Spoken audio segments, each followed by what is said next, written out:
Staff of the Region 6 Health Services recently completed customer service and soft skills enhancement training. More details from Michael Khan.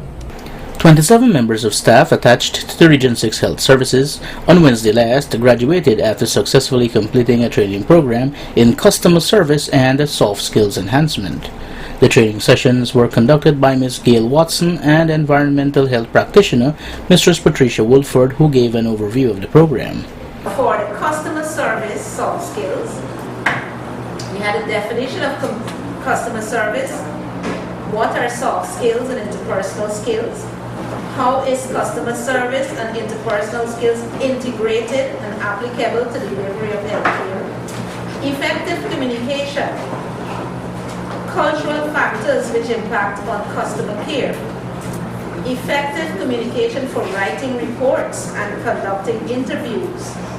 There is tutoring, emphasis on non-use of stereotypes in language, use of relevant language to adapt to the environment, and respectful attitudes, which would demonstrate their understanding. Members of the community are customers. Ms. Watson then gave an evaluation of the sessions. It was indeed a learning experience for me to conduct this workshop in customer service and soft skills delivery for this batch of primary health workers. The overall objective was to impart knowledge and skills to enable health workers to build partnerships, which will be a medium to deliver quality health service for the community of Region 6. Participants were encouraged to become change agents and also to focus on becoming competent by thinking outside the box and to apply learned techniques and information to real-life situations. Brief remarks were also made by Chief Executive Officer of the New Amsterdam Hospital, Colin Bino.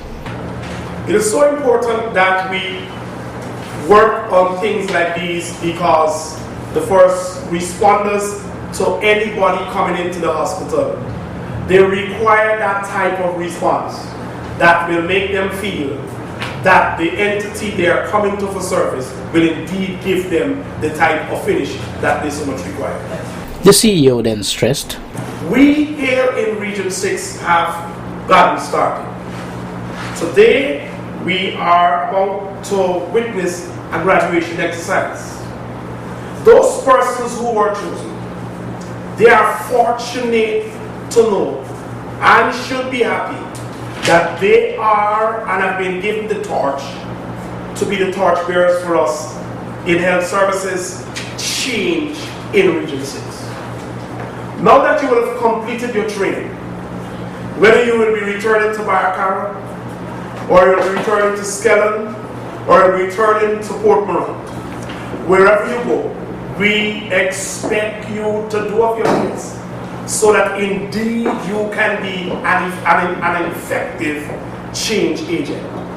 The feature address was delivered by the recently appointed Chairman of the Board of Directors of the Lands and Surveys Commission, Mistress Paulette Henry, who stressed on the issue of ethical dilemma. The question we have to answer is why is it that our primary health care continues to be underutilized within our communities? And that's a question that I'm sure all of us are interested in.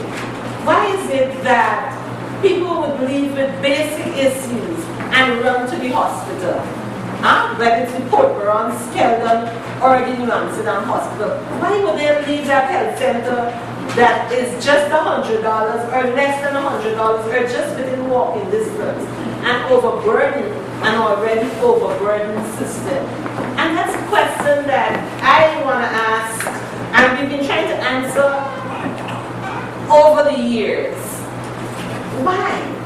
And I think many of us know the answer to that.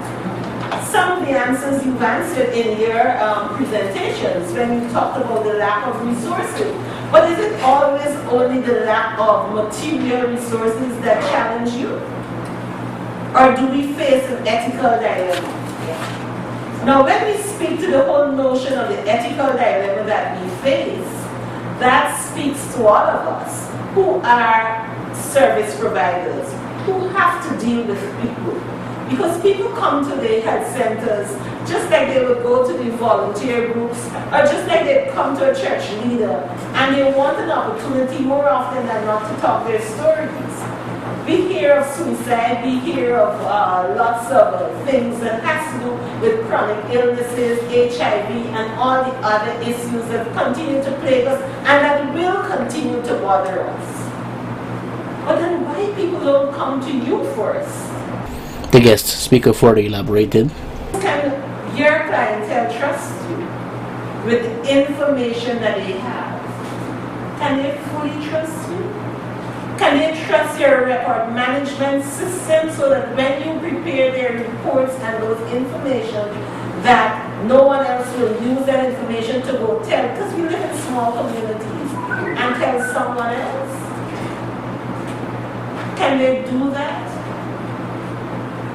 Does the system allow you to protect the privacy of the clients properly? Do we have those structures in place?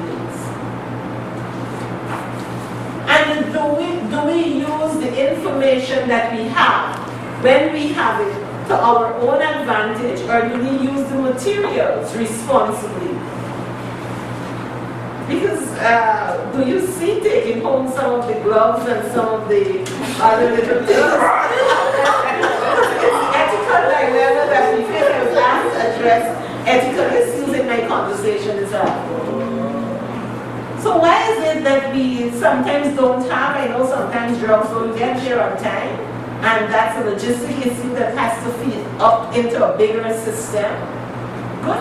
But there are other areas in terms of the whole ethical trust confidentiality issue that is extremely lacking in terms of our primary healthcare system, which should be a family service, a family and community service. The exercise was held in the boardroom of the Region 6 Health Services at Fort Kanji.